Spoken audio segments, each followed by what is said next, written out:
Subscribe करें और bell दबाएं ताकि कोई खबर रह न जाए।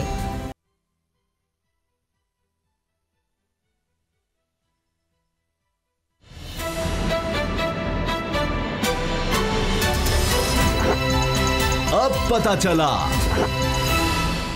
बिस्मिल्लाहिर्रहमानिर्रहीम, अस्सलाम वालेकुम। मैं हूं मोहम्मद उसामा गाजी और आप देख रहे हैं अब पता चला। आज की रात बहुत ख़ास, हम गुनाहगारों के लिए, मग़फ़िरत के तलबगारों के लिए आज इस्लामी महीने शाबानुल मुअज़्ज़म की 15वीं रात है। वही शाबानुल मुअज़्ज़म जिसे हमारे आका मौला रहमतुल्लिल आलमीन हज़रत मोहम्मद मुस्तफ़ा सल्लल्लाहु अलैहि वसल्लम ने अपना महीना करार दिया और जिसे नबी अकरम सल्लल्लाहु अलैहि वसल्लम अपना महीना इरशाद फरमा दें, इसकी शान व अज़मत क्या होगी, इसके बारे में मैं नाचीज़ क्या अर्ज़ करूँ। यूँ तो ये पूरा महीना ही शान व रिफ़त वाला है, मगर इसकी 15वीं शब को ख़ास अहमियत हासिल है। इसे शब बरात के नाम से जाना जाता है।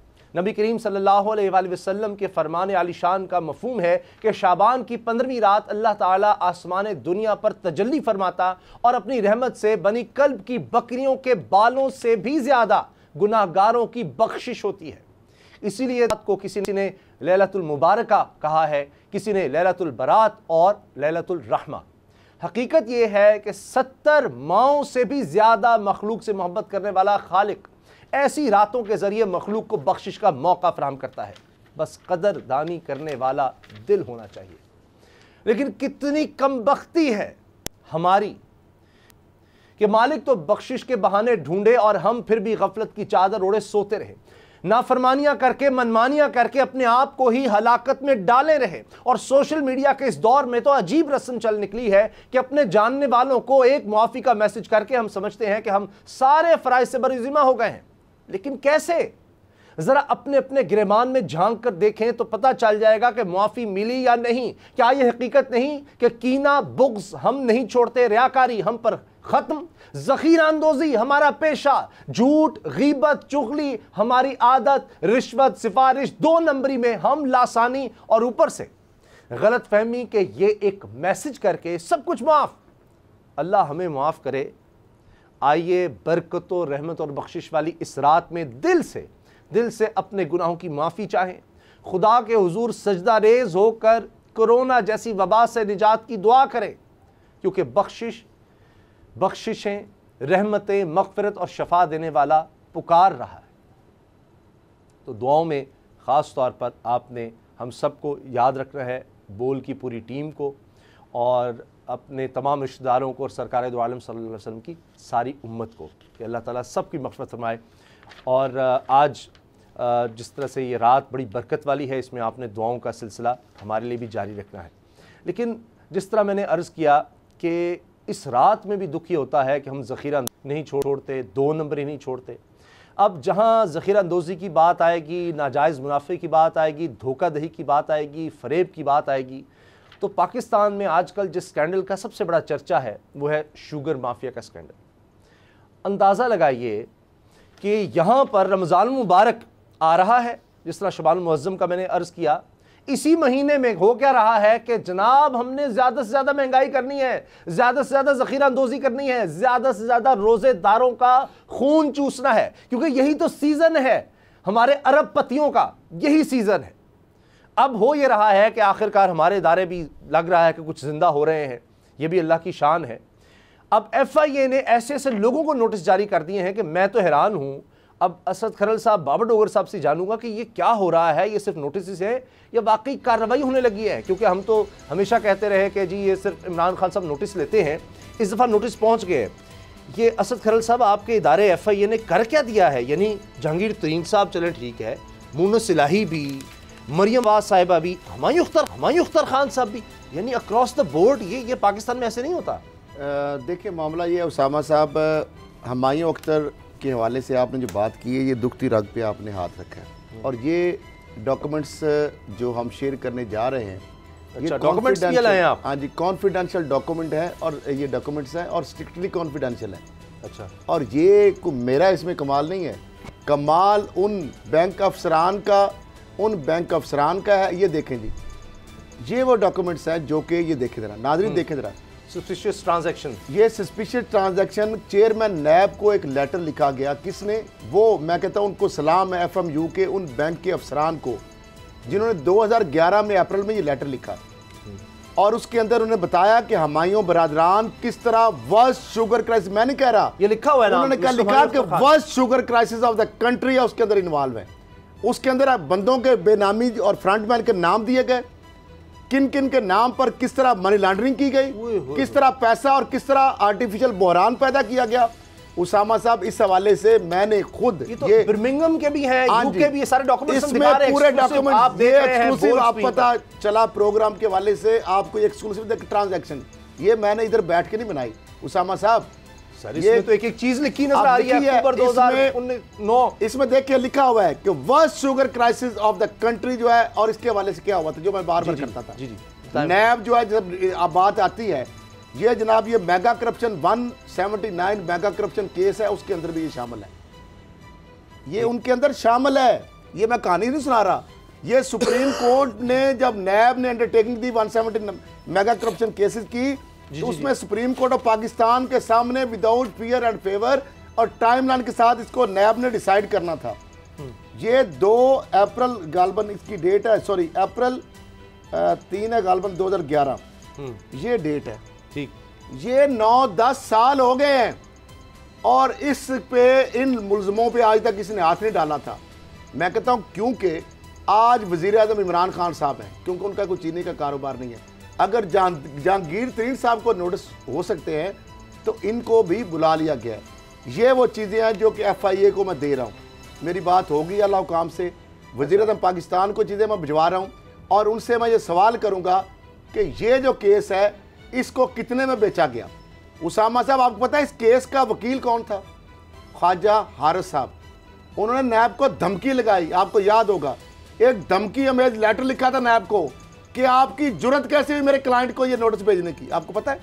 फिर उसके बाद स्टेट बैंक ऑफ पाकिस्तान को धमकी लगाई कि आपने अगर मजीद डाटा दिया इस फैमिली के बारे में, ये जो STR जो खुफिया ये सारी जो चीज़ें हमने दिखा रहे हैं, इसमें एक एक डिटेल है, आगे जाके कहेंगे मैं नाम भी अगर गौर से देखें कि सारे इसमें हमायूं ब्रदर्स, उनके भाई अरून अख्तर, फिर उनकी बीवी, उनके बच्चे, उनकी अहलिया, उनके खानदान और बेनामी और फ्रंटमैन किस तरह दुबई पैसा किन अकाउंट के जरिए कितनी ट्रांजैक्शन थी। FIA को करनी है। अब मामला ये है, मुझे ये नहीं है कि नैब कर सका या नहीं कर सका, केस ये पड़ा हुआ है।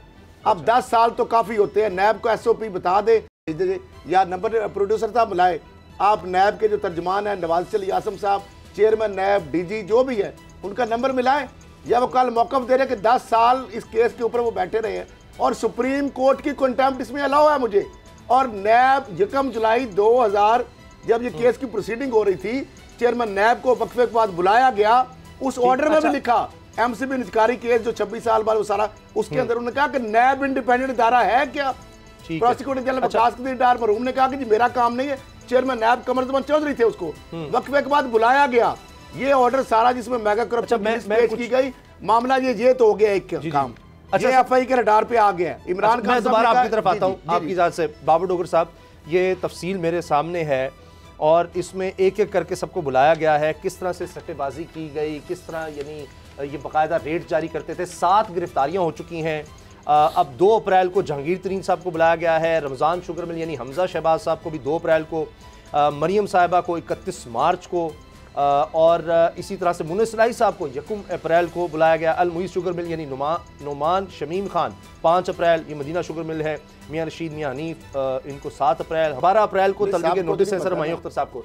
तो ये बाबर डोगर साहब, ये आपको लगता है कि ये देखिए ये बड़े लोग हैं, इनका बड़ा नाम है, तो FIA का इदारा ये नोटिस बड़े चोर हैं, बड़े लोग नहीं है, बड़े चोर हैं, क्या बड़े चोर हैं। साहब आप बड़े आदमी, आपका हौसला है। डोगर साहब बड़े लोग कैसे इनको कहते हैं? बाबर साहब ये क्या हो रहा है? उसामा साहब, ये सारे ताकतवर लोग हैं, इन्फ्लुएंशियल लोग हैं, वो लोग हैं जिन पे लोग हाथ डालने से डरते थे। बल्कि ये तो वो लोग हैं जो हमेशा हुकूमत में रहे, हमेशा इक़्तिदार में रहे।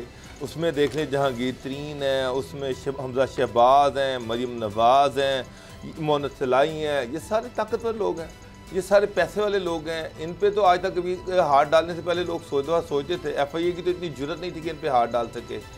मज़े की बात ये है कि उसामा साहब ये वो लोग हैं जिन्होंने रमज़ान में ये सबसे ज़्यादा एक्सपर्ट करते हैं। यानी कि इस दफ़ा ये जो सारा प्रोग्राम था वो ये था कि चीनी की आर्टिफिशियल शॉर्टेज पैदा की जाए और आर्टिफिशियल शॉर्टेज पैदा करके रमज़ान में चीनी की जब डिमांड बढ़ेगी तो इसको हमने 140 रुपये किलो बेचना है। और यहाँ तक हुआ कि गवर्नमेंट ने इनसे कहा कि गवर्नमेंट ने इनसे मुज़ाकरात किए, लेकिन ये पीछे नहीं हटे। गवर्नमेंट ने इनको थ्रेट किया, वार्न किया कि अगर आपने चीनी नहीं निकाली तो फिर हम इंपोर्ट कर लेंगे, हमारे पास कोई दूसरा चारा नहीं है।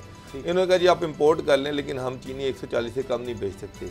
अल्टीमेटली गवर्नमेंट को ये जो मिडल मैन है उनको पकड़ना पड़ा, इनके ऊपर हाथ डालना पड़ा, मिडल मैन का रोल ख़त्म करना पड़ा। आप अंदाज़ा लगाएं, ये जो स्टॉक इनके पास वाफर है, स्टॉक कम है नहीं है, आर्टिफिशियल शॉर्टेज पैदा करते हैं, दरमियान में एक मिडल मैन अपना रख लेते हैं। मिडल मैन से एक्स मिल रेट थे बढ़वा के मिडल मैन को 110 की चीनी बेची है, उसके बाद चीनी का रेट कहीं का कहीं चला गया। पहला स्टेप तो ये है कि मिडल मैन का रोल ही ख़त्म कर दिया गवर्नमेंट ने। अब एक्स मिल रेट पे डायरेक्ट 7 बंदे गिरफ्तार कर लिए, 7 गिरफ्तार हो चुके हैं, 400 से ज्यादा बैंक अकाउंट, 424 अरब रुपया उनमें पड़ा हुआ है। हाँ जी, 424 अकाउंट, 424 अकाउंट जो सट्टा प्लेयर के हैं। मैं एग्जैक्ट फिगर बता रहा हूँ, वो 4 से ज्यादा। अच्छा, अब ये होगा कि 424 ये अकाउंट जो जहाँ पे सट्टा प्लेयर जो है, और उसके अंदर 70 अरब रुपए की अमाउंट भी ये जो डिपॉजिट है वहाँ पे कुल वैसे 110 अरब रुपए बताए जा रहे हैं। 40 जो अकाउंट है उनकी छानबीन जो है उसके जरिए मजीद फर्दर आगे ये 424 अकाउंट आए। अब मामला ये इसमें शरीफ है, शमीम कंजवानी ग्रुप है, असलम बल्ली है, आपने बाकी तो बता दिए। इसके साथ साथ मिल मालकान आपका आपने नाम नहीं लिया, उसके साथ उनके जो आगे फ्रंट मैन जो प्लेयर और मिडल मैन की बात कर रहे हैं, जो सट्टा प्लेयर थे उन मिल मालकान से मिलकर उनके जो फ्रंट मैन थे उसके वाले से अगर बात की जाए तो JW जो जहांगीर तरीन साहब की JW बड़े नाम है, उनके मलक आबाद है, उनको 30 मार्च को बुलावा है। फिर इसके बाद JW के जो मलक माजिद है, मुरसन सर गोगी है और रमज़ान है। जो अल अरबिया जो है शुगर ग्रुप के, उसको जो 31 मार्च को तलब किया गया है। जबकि शेख आमिर जो है चौधरी, ये भी उनके यानी आगे हैं। फिर चौधरी शुगर जो ग्रुप है उसको बुलाया गया है। RY के शुगर ग्रुप के असद है, उनको तलब किया गया है। अब मामला ये है उसामा साहब, जिस तरह उन्होंने बताया, इनके 40 सट्टा एजेंट है, इनके खिलाफ सबूत FI को अब तक मिल चुके हैं। 424 जो इस तरह के व्हाट्सएप कन्वर्सेशन भी सारी, हाँ जी, वो आप दिखा रहे हैं, वो देख नहीं रहे, मांड के रखो, चस आ गई, इतनी कितनी जाएगी, ये नाज़रीन को दिखाएं। और टीमें दिन रात काम कर रही है। एक चैप्टर लाहौर में काम कर रहा है, फुटेजेस दिखा रही है, पकड़ी गई है, ये पकड़ी गई। उनके फ्रांसी को है 37-32 के करीब तो मोबाइल है, उससे ज्यादा बल्कि अब तो तादाद हो चुकी है। फिर उसके बाद लैपटॉप्स है और उनके व्हाट्सएप, और 37 शुगर जो सट्टा माफिया है ना, ये जो सारा इतला मिली, 7 पकड़े कराची ने, अभी यहाँ लाहौर में अभी गिरफ्तारियां होनी हैं। ये सारी आपस में ज्वाइंट, इसके सारी जो इसको वज़ीर आज़म साहब बराह रास्त देख रहे हैं, शहजाद अकबर साहब इसको देख रहे हैं, यहाँ पे डायरेक्टर FIA जो है, ये तो फिर कहेंगे इंतकामी कार्रवाई, आपने कह दिया इमरान खान अगर इस चीज को देख रहे हैं, अब ये भी नहीं कह सकते FIA इंडिपेंडेंट इदारा है, FIA एग्जीक्यूटिव आता है, ये नैब तो नहीं है, तो वो तो कहेंगे इमरान खान इंतकामी कार्रवाई कर रहा है हमारे खिलाफ। इसमें इंतकामी कार्रवाई वाली उसामा साहब बात क्या है, ये जितनी चीजें हैं।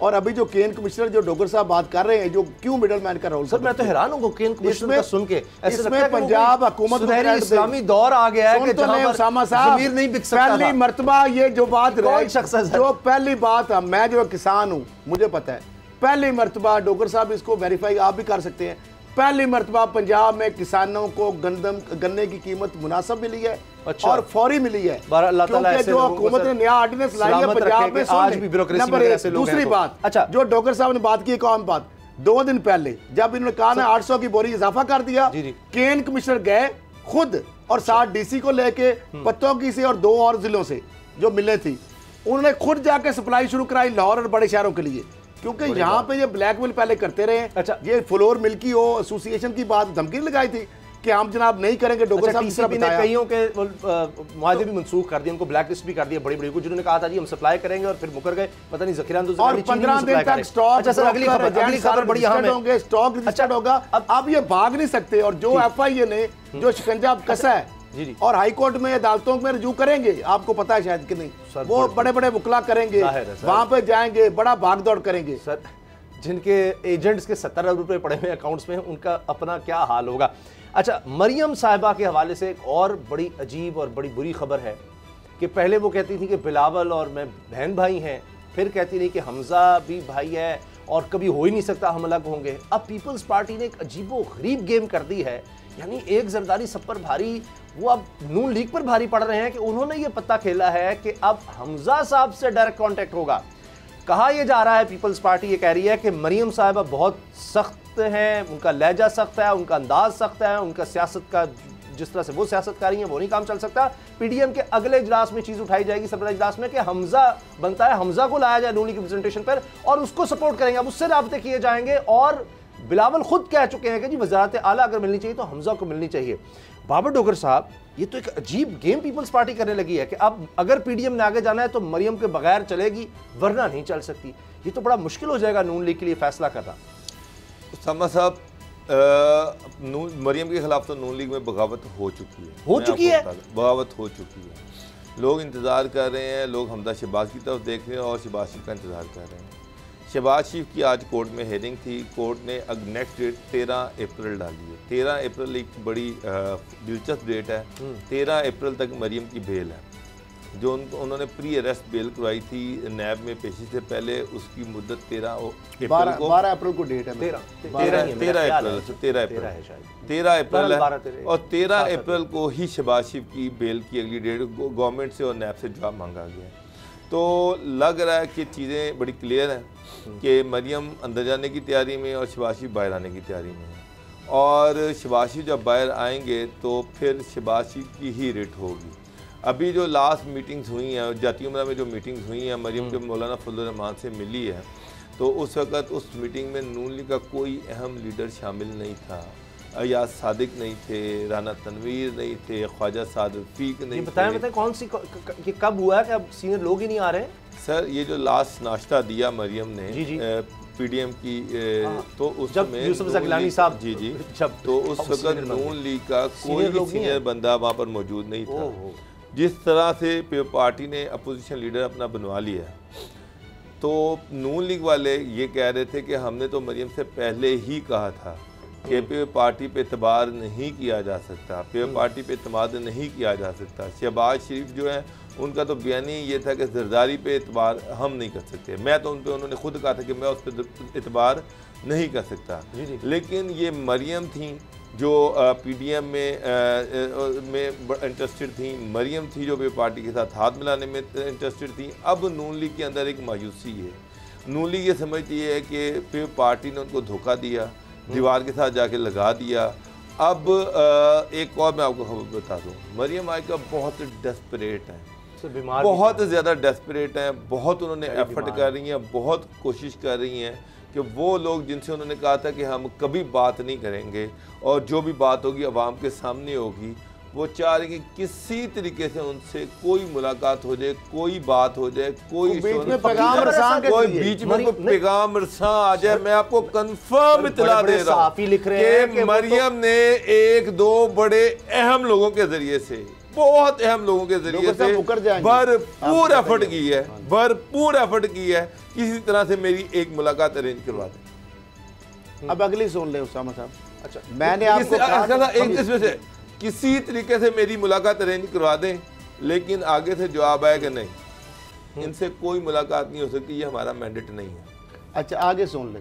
वो तो कह रही है कि बाप के कहने पर बाप ने वोट दे दिया, ये अब मुझे ये बताएं, तो अब आप बिल्ली थैले से बाहर आती नजर आ गई है। मैं पहले ही कह रहा था कि एक तरफ आप डोगर साहब की बात पे कर लेते, उन्होंने मरियम साहिबा को डोगर साहब की बात सराखों पर डोगर साहब की बात पक्की होती है, मैं मानता हूं, दिखा दिया ना, सुन लेना। मगर मरियम ने तो सबके सामने कहा है कि नजरिए पर कॉम्प्रोमाइज नहीं हो सकता, उनको छोटा, हम भी बड़े भारी होते हैं, एक सरदारी सबसे भारी हम, कोई नवाज शरीफ इस टाइम डेस्परेट हुए हैं। अब मामला सुन ले हमारी बात। खैर मैं एक चीज, साफी लिख रहे हैं, मरियम साहब ने कहा कि ऑफर हुई, जरदारी साहब ने ऑफर की कि परवेज इलाही को बना देते हैं वजीर आला, तो नवाज शरीफ ने कहा कि नहीं, ये एस्टेब्लिशमेंट की गेम हो रही है, हमने नहीं करना। हमजा के पास है क्या, मरियम के पास है क्या?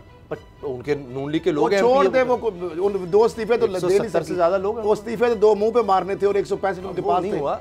अच्छा, अब मामला ये है, उसामा साहब बात सुन ले, अभी डोगर साहब ने बात की है कि नून लीग में इसलिए परेशान है लोग कि मरियम साहबा को वो कह रहे थे कि जरदारी पे एतबार ना करें, उसके बावजूद उन्होंने एतबार भी किया, तीर और पीपल्स पार्टी के झंडे के नीचे नारे लगाए, सब कुछ किया जी, ये भुट्टो भी कहा, सब कुछ किया। और ख्वाजा आसिफ साहब अब वो भी बेल के अप्लाई कर चुके हैं, जिन्होंने कहा था कि अब उसके बावजूद पीपल्स पार्टी उल्टा उनको ठिंगा दिखा रही है और वो कह रही है कि हमजा शहबाज को हम पीडीएम में बुला रहे हैं। क्या बात कर दी और सुन तो लें, वही मरियम जो उनके पीछे भागती रही, आज वो कह रहे हैं मरियम नहीं, पीछे छुड़ा रही है। ओए मैंने पहले उसामा साहब, डोगर साहब, आप भी, नाज़रीन को भी मैं कई दफा कह चुका हूं कि बिलावल भुट्टो जरदारी साहब के कहने पे शहबाज शरीफ को मिले, बिलावल भुट्टो जरदारी, और पहले भी हमजा को बुलाया। मैंने बता चुका हूं कि माइनस नवाज शरीफ माइनस मरियम हो चुके, अल्ताफ पार्ट 2 बन चुके।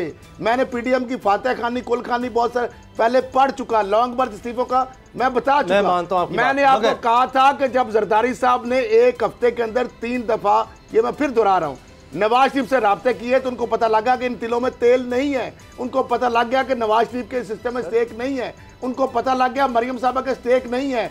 तो मोहम्मद अली दुरानी पैगाम रसान जब वो मिले थे शहबाज शरीफ साहब पीपल्स पार्टी के जलसे में, मरियम साहबा ने कहा था कि पैगाम रसानों को सहूलतकारी हुकूमत दे रही है, और उसके बाद बिलावल मिले जरदारी साहब के पास, शहबाज शरीफ साहब गए, बिलावल हाथ नहीं मिलाया, बेशकीला बात है, वो कोरोना की वजह से सारा पत्ता ही साफ कर दिया। अब मामला जो है कि ये नेक्सस क्या है, ये आपस में जोड़ क्या है, मरियम और नवाज शरीफ दोनों बाप बेटी ये फारग हो चुके हैं, ये किसी खाते में नहीं। डोगर साहब ने कहा कि वो बिनते कर रही है किस तरीके से, कोई बीच में कोई मोहम्मद जुबैर जो पहले वो तो पता पिट गया, पहले मुकरी, फिर जुबैर मान गया, फिर वो मान गए। शामिल कर लूं, इत्तेजाज हसन साहब ने ये कहा है कि जब आसिफ जरदारी साहब कुछ ठान लेते हैं, कोई मिशन हम सोच लेते हैं, तो वो कर गुजरते हैं। अब वो सदर भी बन गए, उस दौर में एस्टेब्लिशमेंट नहीं चाहती, सदर भी बन गए, फिर उन्होंने यूसुफ रज़ा गिलानी को सेनेटर भी बनवा लिया, नून लीग को उधर से भी फारिग कर दिया, अपोजिशन लीडर भी बनवा लिया। अब एएनपी ने भी तो उनको वोट दिया है, वो भी पीडीएम का हिस्सा है, उसको भी निकालें। जमात इस्लामी का आप क्या करेंगे, उनसे भी कहेंगे वो भी सिलेक्टेड है। इस पे भी आपका कमेंट। कुछ अहम लोगों ने हमजा शहबाज से बात की, मुलाकात की है, जिसमें ये चीज़ डिस्कस हुई कि मरियम को खुली छुट्टी दी गई, फुल अथॉरिटी दी गई, उसने जो करना था कर लिया। अब पार्टी दीवार के साथ लग चुकी है, अब मरियम जो है, मरियम का चैप्टर क्लोज है। अब शहबाज शरीफ बाहर आएंगे और अब नून लीग में वही होगा जो शहबाज शरीफ चाहेंगे, ख्वाजा आसिफ चाहेंगे, राना साहब चाहेंगे, ख्वाजा सालफीक चाहेंगे, ये जो वो चाहेंगे अब वो होगा। अब मरियम जो है वो एक क्लोज चैप्टर है, एक बंद बाब है। बाबर साहब आपकी खबर थी कि ये लोग हैं, चाहते हैं, लेकिन नवाज शरीफ के आगे वो, मरियम के आगे नहीं बोलते। अब बोलेंगे, अब हमजा आगे बढ़ेंगे। सर ब्रेक है, ब्रेक के बाद डॉक्टर यास्मीन राशिद साहिबा हमारे साथ होंगी, और जो कोरोना की वबा तेजी से फैल रही है, इस हवाले से हम तफसीली गुफ्तगू करेंगे उनके साथ ब्रेक के बाद।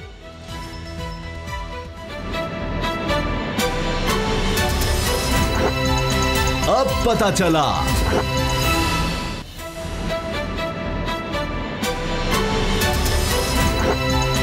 अब पता चला। कोरोना पहले से ज़्यादा ख़तरनाक हो चुका है, एहतियाती तदाबीर इख्तियार करने कहा जा रहा है, मज़ीद सख्ती की गई है। इसके हवाले से वज़ीर आला पंजाब ने भी बताया है कि हर तरह की तकरीबात पर पाबंदी लगाई गई है। डॉक्टर यास्मीन राशिद साहिबा वज़ीर सेहत पंजाब हमारे साथ हैं और बड़ा भरपूर काम कर रही हैं, और सब लोग इसको सराह रहे हैं। अपोजिशन के लोग भी इवन मैंने देखा कि वो सराह रहे हैं कि वाकई डॉक्टर साहिबा जिस तरह से काम कर रही हैं, जिस तरह से वैक्सीनेशन का काम हो रहा है, ये ऐसे लग रहा है कि इंटरनेशनल स्टैंडर्ड, बल्कि यूरोप में लोगों को यकीन नहीं आ रहा, बाहर से भी जो लोग पाकिस्तान आए हैं तो उनके लिए भी ये हैरान कुन बात है। लेकिन क्यों ये फैल रही है वबा, क्यों नहीं हम इसको कंट्रोल कर पा रहे? और अभी जिस तरह से ब्रेकिंग न्यूज़ आपने देखी कि सदर पाकिस्तान डॉक्टर आरिफ अलवी साहब को भी हो गया है कोरोना, उनका भी टेस्ट पॉजिटिव आ गया है, और वज़ीर दिफा परवेज़ खटक साहब को भी। ऐसा क्यों है? क्योंकि उन्होंने वैक्सीन भी लगवाई थी डॉक्टर साहब ने। तो इस बारे में हम बात करेंगे। डॉक्टर यास्मीन राशिद साहिबा, बहुत शुक्रिया आप वक्त दे रही हैं। आपके अपने भी सेहत के मामलात हैं, उसके बावजूद जिस तरह से आप काम कर रही हैं, यकीन करें दिल से आपके लिए दुआएं भी निकलती हैं। हमारे पास अल्फाज नहीं है कि किस तरह जिस तरह आप कर रही हैं काम, उसको सराहा जाए। मगर ये फरमाइए कि अब लोगों में बड़ी एक बेचैनी और एक खौफ पैदा हो जाता है इस वजह से, और हमारा काम है कि उनको सही इन्फॉर्मेशन दें, और आपसे बेहतर कौन बता सकता है कि अब डॉक्टर साहब को भी, डॉक्टर आरिफ अलवी सदर पाकिस्तान, उन्होंने भी वैक्सीन लगवाई, उसके बावजूद ये हो गया। इसी तरह इमरान खान साहब के हवाले से भी बातें आई थी। पहले तो इस चीज़ को क्लियर कर दें कि ये ऐसा क्यों होता है कि वैक्सीन लगवाने के बाद भी कोरोना हो गया। देखिए, सबसे इम्पॉर्टेंट चीज़ है लोगों को ये समझना चाहिए कि वैक्सीन इफ़ेक्टिव किस तरह होगी। जो वैक्सीन हम पहले लगा रहे हैं साइनोफार्म की, उस वैक्सीन को आप पहली जब डोज देते हैं तो वो आपके जो क़ुव्वत मदाफ़ियत का सिस्टम होता है उसको वो प्राइम करता है। जब आपकी 21 दिन के बाद दूसरी डोज मिलती है तो वो प्राइम्ड इम्यून सिस्टम जो है वो फिर एंटीबॉडीज़ प्रोड्यूस करना शुरू करता है। तो मैक्सिमम अमाउंट ऑफ एंटीबॉडीज़ जो हैं वो एक्सपेक्ट हैं कि इंशाल्लाह ये आपके सामने आ जाएंगी तकरीबन, यानी पहली डोज़ लगी है तो पहली डोज़ के मुकाबले में छठे हफ्ते के अंदर वो सामने आ जाएंगी। अब लोग ये बात देखें ना, अब मुझे तो नहीं पता कि मैं एक्सपोज हो गई हूँ, आज मैं अपने आप को वैक्सीन लगवा लूँ और पता चला हो कि मैं इंक्यूबेशन फेज़ में हूँ, क्योंकि इस बीमारी की इंक्यूबेशन पीरियड जो है 2 और 14 दिन के दरमियान है। अब मकसद ये है कि आज से 2 दिन पहले मैं एक्सपोज हुई, आज मेरा इंक्यूबेशन पीरियड मुकम्मल हुआ, आज मुझे बुखार चढ़ना शुरू हो गया। लोग समझते हैं कि शायद वैक्सीन उसी वक्त इफेक्टिव होती है। No, it is not effective immediately. और क्योंकि मैं ऑलरेडी एक डिज़ीज़ को एक्सपोज हो गई थी और उसकी इंक्यूबेशन पीरियड में थी और कोई तरीका नहीं था मेरे पास कि जिसके तहत मुझे पता चले कि आया मुझे ये बीमारी है या नहीं, तो वो इंक्यूबेशन पीरियड जो है उसको मद्देनज़र रखते हुए लोगों को कोरोना हो गया। इसलिए मैं आपको ये बताना चाहता हूँ, मैं जो लोगों को तसल्ली देनी है और आपके प्रोग्राम की मदद से हम ज़रूर देंगे कि देखें, ये वैक्सीन सारी दुनिया में दी जा रही है और ये वैक्सीन बहुत इफ़ेक्टिव है।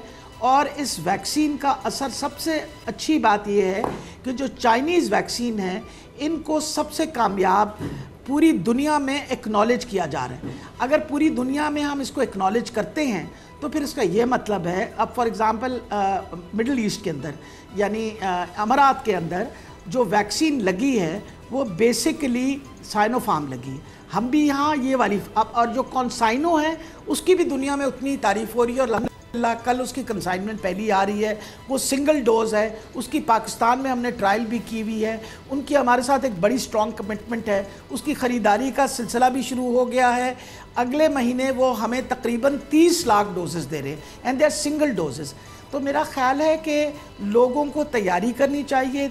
इस वबा के साथ जंग एक ही तरीके से होगी, नंबर 1 कि हम अपनी हिफाजत करें, मास्क पहने, हाथ धोएं, लोगों के साथ कांटेक्ट दूर का रखें और साथ मौका मिलते ही वैक्सीन लगवाएं। अब वैक्सीन आपको पता है 50 साल, कल से एवरी पर्सन अबव एज 50 उनको हमने रिक्वेस्ट किया कि आप अपने आप को रजिस्टर करना शुरू कर दें। हमने यहाँ तक बंदोबस्त किया है कि जो सीनियर सिटीजन्स नहीं आ सकेंगे किसी माजूरी और मजबूरी के तहत, हम उनके लिए एम्बुलेंस सर्विस शुरू कर रहे हैं, उनके घर जाके उनको वैक्सीन देंगे। तो मेरा ख्याल है ये सारे इक़दाम उठाए जा रहे हैं, लोगों को हमें तसल्ली देनी चाहिए। ये ऐसी वैक्सीन है जिसके सबसे माइनर साइड इफ़ेक्ट्स हैं। अच्छा, ये बताइए कि ये भी कहा जा रहा है कि सबसे कम अब तक वैक्सीनेशन का रेट पाकिस्तान में है और बहुत से लोग कह रहे हैं कि जिस तरह आप चल रहे हैं ये तो नौजवानों तक या पता नहीं 30-40 साल तक कब, हमारी तो ज़्यादा आबादी नौजवानों की है, तो उन तक कब पहुंचेंगे? और ख़रीदारी भी बड़ी कम हो रही है या रेट वैक्सीन का सबसे कम है। बांग्लादेश भी, भारत भी, हर मुल्क हमारे से आगे है। अगर हम रीजन की भी बात करें, ये भी बड़ी बातें कही जा रही हैं। देखिए, मेरा ख्याल है बातें करनी तो बड़ी आसान होती हैं। इम्पॉर्टेंट ये चीज़ है कि पाकिस्तान ने पहले भी इस वबा के साथ एक बहुत अच्छे तरीके से, सारी दुनिया ने जो इस वबा के साथ जिस तरीके से हमने इसके अगेंस्ट काम किया, सारी दुनिया इस बात को सराहती है।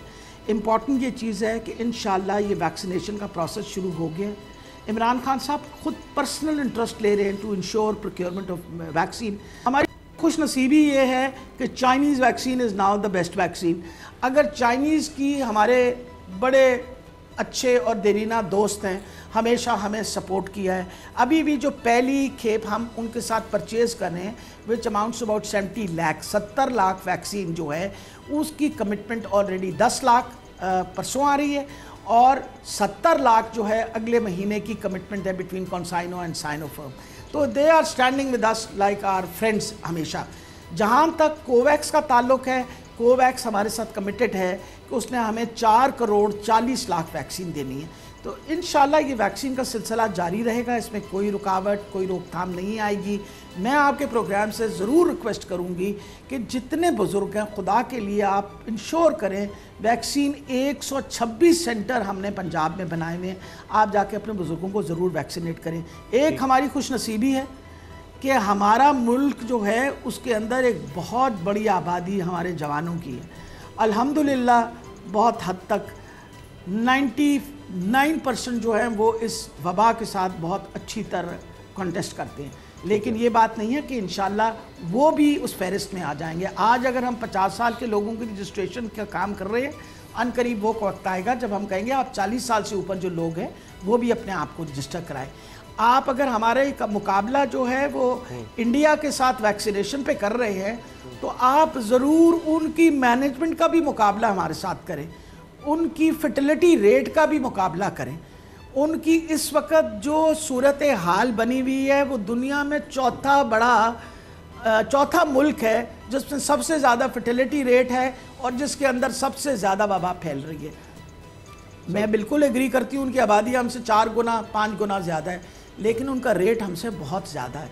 इसी तरीके से बांग्लादेश में तो वैसे मैं बहुत खुश हूँ कि जिस तरीके से उन्होंने काम किया है, लेकिन एक चीज़ आज आपके प्रोग्राम की वसादत से मैं ज़रूर कहूँगी, बड़ा ही मुझे अफसोस है कि पहले कभी किसी हुकूमत ने वैक्सीन प्रोडक्शन पे काम नहीं किया। अब ये वाली हुकूमत जो है इसने तहिया कर लिया है और कमर बांध ली है कि हम इंशाल्लाह वैक्सीन प्रोडक्शन पे भी काम करेंगे कि पाकिस्तान को खुद कफील होना चाहिए वैक्सीन प्रोडक्शन में। और जैसे हमारा हमसाया मुल्क Hindustan has become the largest vaccine production country in the world, हमने कभी इस तरफ सोचा नहीं था। ये हम हैं जिन्होंने आते सार सेहत की सहूलत, सेहत की बेहतरी, सेहत के हालात कैसे बेहतर कर सकते हैं, अल्लाह की बड़ी मेहरबानी। अगर ये सोच ना होती तो शायद इस पेंडेमिक के साथ हम इस तरह मुकाबला ना कर सकते जिस तरह हम कर रहे हैं। अच्छा डॉक्टर साहब, एक शिकायत आई है, सैयद मुश्ताक जाफरी साहब है, फाउंडर मेंबर भी हैं PTI के, उनकी सिस्टर जो है उन्होंने मुझसे फ़ोन करके और आप तक भी बात पहुँचाने की, वज़ीर-ए-आज़म साहब तक भी हम पहुँचा रहे हैं। उन्होंने कहा कि उनका नाम रजिस्टर्ड हुआ, वो सेंटर में गई साउथ पंजाब में, आपको मैं भेज भी दूंगा पूरी तफसील। और वहाँ पे जब गई तो पैरामेडिक स्टाफ जो है, जो उनके बकौल कि उन्होंने उनको डरा दिया कि आप ये लगवाएंगे तो इसके कॉम्प्लिकेशंस आ सकते हैं। उनका ये इल्ज़ाम है, मुबैना तौर पर आप चेक करवाइएगा, मैं चीज़ें भिजवा दूंगा, कि शायद उनका रजिस्टर्ड हो गया और किसी और को वो वैक्सीन तो कहीं नहीं लगा रहे और उसको डरा क्यों रहे। एक तरफ हुकूमत अवेयरनेस चला रही है, कंपेन चला रही है, लोग वहाँ पे जा रहे हैं, बड़ी मुश्किल से वहाँ पहुँची, उनकी उम्र भी गालबन 60 साल से ऊपर थी, लेकिन पैरामेडिक्स ने उनको डरा दिया। तो ये भी क्या इस तरह की चीज़ें आपके सामने केस को आया है? पहले ब्रेक लेनी है मुझे, ब्रेक के बाद डॉक्टर यास्मीन सवाल का जवाब भी लेंगे। फिर ये कि अब कहा जा रहा है बच्चों को भी हो रहा है, हॉस्पिटल्स भर रहे हैं, इस बारे में भी हम बात करेंगे। और ये भी कहा जा रहा है जी सारी दुनिया मुफ्त लग रही है, पाकिस्तान में खरीदारी की इजाज़त क्यों दी जा रही है, प्राइवेट सेक्टर को क्यों आने दिया जा रहा है। ब्रेक के बाद ये सब बात।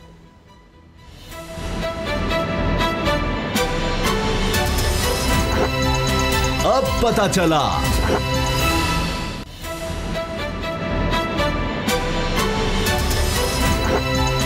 अब पता चला। ब्रेक के दौरान ही ये ब्रेकिंग न्यूज़ आई कि वज़ीर-ए-आज़म ने नई फाइनेंस टीम लाने का फ़ैसला कर लिया है और हमाद अज़हर साहब को वज़ीर ख़जाना बनाया जा रहा है, हफीज़ शेख साहब को हटा दिया गया है और वजह बताई जा रही महंगाई की। शिबली फराज साहब ने भी कह दिया है कि महंगाई को कंट्रोल नहीं कर सके और उनके मुस्तकबिल का कुछ नहीं वो बता सकते। तो इमरान खान साहब फिर बड़े बड़े फ़ैसले ले रहे हैं। डॉक्टर यास्मीन राशिद साहब हमारे साथ हैं, वज़ीर सेहत पंजाब। डॉक्टर साहब, जिस तरह से ब्रेक से पहले बात हो रही थी असद करल साहब का भी सवाल था, उन्होंने ब्रेक में भी उनसे कंफर्म करने की कोशिश की है। वो कह रहे हैं जी डॉक्टर साहबा को हमने भेजा था, लेकिन डॉक्टर साहब ने कहा जी प्रूफ होना चाहिए कुछ। तो जाहिर है कि बात सही है। तो ये प्रोसीजर क्या होता है? क्योंकि मेरी वालदा को लगी है, वो माशाल्लाह 70+ हैं, तो वो तो बड़ी खुश आई कि हर जगह चेकअप हुआ, व्हील चेयर्स मौजूद थी, लेकिन वालदा ने कहा जी मैं चल कर ही जाऊंगी। तो हर आदमी को ले जाया जा रहा है जो भी जा रहा है, हालांकि बहुत ज़्यादा लोग थे, बहुत ज़्यादा रश था, लेकिन फिर भी वो कहते हैं कि तकरीबन 10 मिनट के अंदर अंदर सब कुछ चेक भी किया गया और उसके बाद वैक्सीन भी लगी। बहुत खुश आई थी वो। तो ये कॉम्प्लिकेशंस क्या होती हैं कि किसी को बुलाएगा, उसको पहले बताते हैं कि भाई अगर आपको कोई प्रॉब्लम है तो फिर आप ना लगवाएं। तो ये क्या हुआ कि किसी कोई डर के वापस चला जाए, क्यों ऐसा होता है?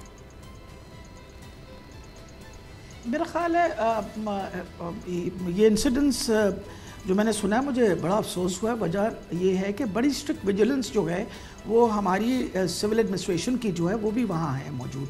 ये नहीं है कि सिर्फ हेल्थ डिपार्टमेंट, ये एक बड़ा कंबाइंड किस्म का कॉन्जॉइंटेड प्रोग्राम है जिसके तहत हमें मिनिमम शिकायतें आ रही हैं। वजह यह है कि जब कोई भी बुजुर्ग, अब ये होता है कि ब्लड प्रेशर वगैरह देखा है, ब्लड प्रेशर किसी मरीज़ का ज़्यादा है तो उनको कह देते हैं कि थोड़ी देर आप तशरीफ़ रखिए, दोबारा ब्लड प्रेशर देख लेते हैं, आपका ब्लड प्रेशर सेटल हो जाए। या कोई बुखार किसी को हुआ हो और तब तो इंडिकेटेड नहीं होता कि आप किसी को वो लगाएं, तो डराने का तो सवाल ही नहीं पैदा होता। मुझे तो बहुत अफसोस हुआ ये बात सुन के, बल्कि जिन्होंने ये शिकायत की उनसे कहे मुझे उस सेंटर की शिकायत मुझ पर आप उसामा उनसे लेके मुझे मैसेज कर दें, मैं इस पर बाकायदा इंक्वायरी करूँगी। क्योंकि मैं फैसलाबाद के सेंटर में गई, आप यकीन जानिए वहाँ भी हर बंदे ने मुझे कहा कि हमें बिल्कुल किसी किस्म का मसला नहीं हुआ। चीफ मिनिस्टर साहब मुल्तान के सेंटर में खुद गए, हम जाते ही सिर्फ इसलिए पूछने के लिए लोगों को कोई शिकायत तो नहीं है, किसी को नहीं पता था कि चीफ मिनिस्टर साहब तशरीफ़ लेके आ रहे हैं, और it was a surprise visit. इसी तरह फैसलाबाद का भी बिल्कुल सरप्राइज़ विज़िट था। आप यकीन करें किसी बंदे ने कोई मतलब, बल्कि हर बंदे ने दुआई दी और तारीफ़ की कि हमें इतनी अच्छी तरह सब लोगों ने डील किया है और हमें बिल्कुल कोई शिकायत नहीं है। तो अफसोस होता है अगर किसी ने अच्छा परफॉर्म नहीं किया। ये बड़ा अच्छा सिस्टम चल रहा है, एक बड़ा अच्छा सिस्टम चल रहा है, लाहौर में भी बिल्कुल बड़ा स्मूथ चल रहा है। लेकिन आज एक वीडियो वायरल हुई जिसमें एक फेडरल मिनिस्टर जो हैं उनकी फैमिली को घर आके सबको वैक्सीनेट किया जा रहा है, तो बड़ी हैरानगी हुई कि एक तरफ इतना अच्छा सिस्टम चल रहा है, दूसरी तरफ वो लोग जो तारिक बशीर चीमा साहब ने अपना इन्फ्लुएंस यूज़ किया। और उस वीडियो के बारे में क्या कोई हो रही है इन्वेस्टिगेशन की, ये किस तरह से पॉसिबल हुआ? मैंने उस वीडियो के बारे में सुना था, मैंने देखी खुद नहीं। ऑलरेडी मैंने नबील साहब को कह दिया था, मेरे जो सेक्रेटरी हैं, कि ज़रा इसका सारा पता करें। जो मुझे बाद में बात पता चली कि वो शायद वो जो कॉन्साइनो की ट्रायल वैक्सीन है उसका कोई हिस्सा था। उसकी सारा जब हमें डिटेल पता चल जाएगी हम आपसे ज़रूर शेयर करेंगे। आपको पता है कि मैंने बुज़ुर्गों के लिए ज़रूर बंदोबस्त कर रखा है घरों पे जाने के लिए, लेकिन हमने उनको कहा है कि आप हमारे पास रजिस्टर करवाइए अपने आप को, अपना वो कार्ड नंबर दीजिए और डिसेबिलिटी बता दें, ताकि हम ये जो कॉन्साइनों की आ रही है ये इंशाल्लाह आप सबको लगाएंगे। तो मेरा ख्याल है जब तक उसकी डिटेल पता न चले तो मेरे लिए जवाब देना मुश्किल होगा। लेकिन उसके बारे में मैंने इमीडिएटली कह दिया था सेक्रेटरी साहब को कि आप मेहरबानी करके जल्द से जल्द इसकी इंक्वायरी करके और मुझे इसके बारे में रिपोर्ट भी दे दीजिए। वो इंशाल्लाह आ जाएगी सामने। ये मेरा ख्याल है कोई दोपहर का जी जिस तरह बहुत अच्छे अरेंजमेंट्स हैं, और इवन के एजाज हसन साहब बड़ी तारीफ कर रहे थे, साद रसूल और बहुत सारे जो लोग हैं मुकातबे फ़िक्र से या शोबा ज़िंदगी से तल्लक रख रहे हैं वो दिखा रहे थे, और बड़ा अच्छा प्रोसीजर है। नो डाउट कि आप पंजाब में ख़ास तौर पर पाकिस्तान में बहुत अच्छे इंतजाम हैं। अब ये जो मैंने वक्फे के दौरान फ़ोन पर बात की जाफरी साहब से, डिटेल भी ली, उनकी बहन जो है उनकी सिस्टर है, मुसरत उनका नाम है, 70 साल उनकी उम्र है, सिविल हॉस्पिटल सादकाबाद वो गई थी, और उनके बकौल ये है कि रजिस्टर्ड भी हुई। और जब वो गई तो उन्होंने स्टाफ ने ये कहा कि देखें जी इसमें रिस्क हो सकता है और आपको कुछ भी अगर हो गया आप लिख कर दें और इसके हम रिस्पॉन्सिबल नहीं होंगे, तो आप में भी इस तरह का फार फ्लंग एरिया हो इस पर भी करा लें ताकि आगे किसी और के साथ इस तरह मामला ना हो। जी डॉक्टर साहब। जी बिल्कुल, आप बिल्कुल तसल्ली रखिए, इंशाल्लाह इस पर इमीडिएट इंक्वायरी करेंगे। और जिस तरह आपने नाम भी बता दिया है, मैं आपसे सारी डिटेल प्रोग्राम के बाद भी ले लूँगी, और इमीडिएटली आई विल इंश्योर कि डिप्टी कमिश्नर साहब मुझे बताएं कि ऐसा क्यों वहाँ सिलसिला हुआ। इंशाल्लाह ये जो हमें शिकायतें आती हैं इनको हम कभी नेगेटिवली नहीं लेते, क्योंकि हमारा काम है टू इंश्योर कि हर हमारे सिटीज़न जो है, हर हमारे बुज़ुर्ग शहरी जो हैं उनको अच्छी से अच्छी सहूलत दें, और इंशाल्लाह हम आइंदा शिकायत का मौका नहीं देंगे। मैं उनसे आपके प्रोग्राम की वसादत से अपोलोजाइज़ करती हूँ कि अगर उनको तकलीफ़ का सामना करना पड़ा, इंशाल्लाह हम इंश्योर करेंगे कि अब उनको वैक्सीन घर जाके लगेगी। बिल्कुल तसल्ली रखें, once I have got all the details. अच्छा, इस वक्त हॉस्पिटल्स की क्या सूरत हाल है, क्योंकि ये चीज़ें रिपोर्ट हो रही हैं कि जगह उसी तरह भर रही है, ऑक्सीजन और जो वेंटिलेटर्स हैं बहुत ज़्यादा इस्तेमाल हो रहे हैं, लोग बहुत ज़्यादा तादाद में आ रहे हैं, अब बच्चों को भी होना शुरू हो गया है, इस बारे में डॉक्टर साहब आज मैं कोर्ट्स में गया था, बहुत सारे जज साहबान और वकला के जो चैम्बर है वो बहुत ज़्यादा इन्फेक्टेड हो गए हैं। तीसरी लहर जिस तरह लग रहा है कि पहले से ज़्यादा शायद खतरनाक है, इस पर भी ज़रा थोड़ा कमेंट कर दीजिएगा। दो बातें आपने पूछी, एक आपने पूछा अस्पतालों के क्या हालात हैं, तो मैं आपको पूरी तसल्ली दे दूं कि 3 दिन के अरसे के अंदर हमने 46 नए वेंटिलेटर्स तो सिर्फ लाहौर में लगाए, जस्ट टू इंश्योर कि वेंटिलेटर्स की कैपेसिटी ख़त्म ना हो हमारी। अल्हम्दुलिल्लाह आज की कैपेसिटी के मुताबिक 70% ऑक्यूपाइड है, 30% अब भी हमारे पास वेकेंट हैं। हमारे पास नंबर ऑफ़ बेड्स भी अवेलेबल हैं। सिर्फ प्रॉब्लम ये होती है कि मरीज़ जो हैं उनको मैं बार बार रिक्वेस्ट ये करती हूँ कि आप 1122 को आप फ़ोन करें, उनके पास सारी इन्फॉर्मेशन होती है किन हॉस्पिटल्स के अंदर कैपेसिटी और किन के अंदर इस वक्त कैपेसिटी फुल है, और अगर वो 1122 के थ्रू आ जाएंगे तो हर तरीके से उनको मिलेगी। और ये एम्बुलेंस सर्विसेज बहुत अच्छी चल रही हैं। मैं आपको बता रही हूँ कि माशाल्लाह मेरा डिपार्टमेंट स्पेशलाइज्ड हेल्थ केयर का और प्राइमरी हेल्थ केयर का इतने कोऑर्डिनेटेड तरीके से चल रहे हैं। सारी इन्फॉर्मेशन दोनों डिपार्टमेंट्स के पास होती है रिगार्डिंग बेड स्ट्रेंथ, और इस वक्त अल्लाह की मेहरबानी है कि हैं हमारे पास बेड्स। लेकिन हमें ये जो सख्ती अब करनी पड़ रही है वो इस वजह से करनी पड़ रही है कि तादाद अगर इस तरह बढ़ती रही तो फिर शायद हमारे लिए सिचुएशन कंट्रोल करना मुश्किल होगा। इसलिए बहुत ज़रूरी है कि हम ये तादाद जो मरीज़ों की है ये कम की जाए। ये जो हिफाजती तदाबीरें हम ले रहे हैं, लॉकडाउन जो कर रहे हैं, ये सारे पे हम इंशाल्लाह we are putting on a very very strict vigilance. अच्छा डॉक्टर साहब भाई, ये तासुर दिया जा रहा है कि पंजाब में कोरोना ज़्यादा है compare to other provinces. Sindh, KP के या बलूचिस्तान में उसका फैलाव उतना नहीं है जितना ज़्यादा पंजाब में है। ऐसा क्यों है कि इस दफ़ा पंजाब में क्यों ज़्यादा है और बाकी क्यों तेज़ी से यहाँ पर फैल रहा है? क्या हमने टाइमली मैयर्स नहीं लिए या क्या कहाँ कोताही हुई कि यहाँ पर तेज़ी से फैलना शुरू हो गया? मेरा ख्याल है इम्पॉर्टेंट चीज़ समझने की ये है कि ये ब्रिटिश वेरिएंट है जो इस वक्त पंजाब में बहुत ज़्यादा फैला हुआ है। सबसे ज़्यादा सफ़र और यूरोप और ब्रिटेन के दरमियान और पाकिस्तान के दरमियान, आपको पता है पंजाब के चंद ऐसे शहर हैं जिनमें बहुत ज़्यादा लोग ट्रैवल करते हैं, जिसके अंदर लाहौर है, जिसके अंदर गुजरात, गुजरावाला, झेलम, जिसको हम जीटी रोड कहते हैं ना, जीटी बेल्ट कहते हैं, और रावलपिंडी, जो बहुत सारे लोग जो हैं वो ट्रैवल करते हैं। और ब्रिटिश वेरिएंट जो है वो आ गया। वजह यह है, आज से 3 हफ्ते पहले हमने 300 केसेस जो थे उनकी एनालिसिस की, तो उसमें से 70% जो थे उनमें ब्रिटिश वेरिएंट थी। ब्रिटिश वेरिएंट की खासियत इस चीज़ की है कि वो इन्फेक्टिव बहुत ज़्यादा है, इन्फेक्टिविटी रेट उसका बहुत तेज़ है। उस इन्फेक्टिविटी रेट को तेज़ होने की वजह से वो फैलता बहुत है। इसी वजह से इस वक्त फैलाव जो है वो ज़्यादातर, और खैबर पख्तूनख्वा के अंदर आपको पता है कि इंटरनेशनल ट्रैवलिंग भी बहुत ज़्यादा होती है, तभी इन 2 सूबों के अंदर इस वक्त आपको वबा बहुत ज़्यादा फैलती हुई नज़र आ रही है because of the British variant. अब हमें ये सारे इकदाम जो हैं इसलिए बार बार उठाने पड़ रहे हैं, और आपको पता है सख्तियाँ भी इस वक्त हमने ज़्यादा पंजाब के अंदर और खैबर पख्तूनख्वा के अंदर शुरू की है, या जैसे दूसरा आज़ाद कश्मीर के अंदर, क्योंकि ये वो इलाके हैं जिसमें सबसे ज़्यादा अब ब्रिटिश वेरिएंट पाया जा रहा है। तो अल्लाह ताला खैर रखे। इंशाल्लाह जो सिलसिले शुरू हो गए हैं कंट्रोल के, उससे उम्मीद है कि उन्हीं बड़े शहरों के अंदर सबसे ज़्यादा इस वक्त रोकथाम की जा रही है। तो उम्मीद है कि we'll be able to control the situation. बहुत बहुत शुक्रिया डॉक्टर यास्मीन राशिद साहिबा, आपने मिल दिया। अल्लाह करे कि ये वबा जल्द से जल्द पूरे मुल्क से ख़त्म हो, उसके लिए हम सबको एहतियात की बहुत ज़्यादा ज़रूरत है। इजाज़त दीजिए, अल्लाह हाफ़िज़।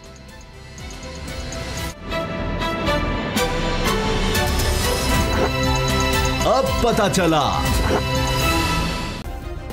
सब्सक्राइब करें और बेल दबाएं ताकि कोई खबर रह न जाए।